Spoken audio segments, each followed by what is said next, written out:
ஏய், என்னடா என் பேத்தியே பாத்துக்கிட்டு இருக்க? என்னடா எங்க அப்பா தான் சொல்லிட்டு போனாரு, அகத்தின் அழகு முகத்தில் தெரியும்னு எங்க அப்பா சொன்னாரு காலையில. உங்க அப்பன்னு சொல்றதெல்லாம் தப்பா தான்டா போகுது.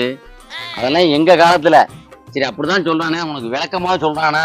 அது இல்ல, இப்படிதான் நீ என்ன பண்ண, ஆத்துல போட்டாலும் அளந்து போட்டுன்னு சொன்னத நீ போய் ஆத்துல அரிசி அளந்து போட்டுட்டு என்ன, ஆத்துல ஒரு கால் சேத்துல ஒரு கால் வைக்கான்னு சொன்னப்ப நீ போய் அங்கன்னா குளத்துல 2 காலையும் வச்சு நிக்கிற. என்ன அது மாதிரி அவன் சொல்றத நீ வேற மாதிரியா புரிஞ்சுக்கிட்டு பண்ற. அகத்தின் அளவு முகத்துல சொன்னா அது என்ன அர்த்தம் தெரியுமா? அதை சொன்னானா? சொல்லல. நீ என்ன அகத்துல முகத்துல தெரியும், அந்த புள்ளைய பார்த்துட்டு அந்த முகத்துல என்ன தெரியுது? அகத்தின் அளவு முகத்துல தெரியுனா என்ன அர்த்தம்னா, உனக்கு சொன்னது அந்த விஷயம். அகம்னா மனசு, மனசுல உள்ள விஷயம் தெளிவா இருந்துச்சுன்னா முகம் தெளிவா இருக்கும் அப்படிங்கிற அர்த்தம். இதுக்காண்டி அவன் உப்பன்னு சொல்லிட்டானு எய்த்தோட்டு புள்ள பக்கத்து வீட்டு பிள்ளையெல்லாம் உட்கார வச்சு முகத்தை பார்த்துட்டு இருக்கிறது பேரா அகத்தின் அளவு முகத்துல தெரியும் அர்த்தம்? அது இல்ல. உங்க பையன் ஒண்ணு வெளிநாடு போகணும், இல்ல உன்னையும் எங்கேயாச்சும் ஹாஸ்டல்ல கொண்டு போய் சேர்க்கணும்.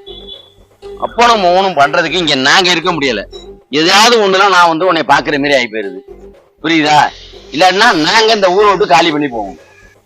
அவன் தான் கூப்பிட்டான்னு நீ ஒரு சேர் எடுத்து போட்டு வந்து குந்திரிக்கடி. தாத்தா எல்லாரும் கூப்பிட்டாங்கன்னு வந்து நின்னேன் தாத்தா. அவங்கெல்லாம் உட்கார்ந்துருந்தாங்க, நானும் உட்கார்ந்தேன் தாத்தா. அப்படியா? சரி வாடி போ உள்ள. அவன் அப்பம் பண்றதுக்கு ஐயோ எதையுமே தெளிவா சொல்லி கொடுத்துட்டு போக மாட்டாங்கறான். சரி வா.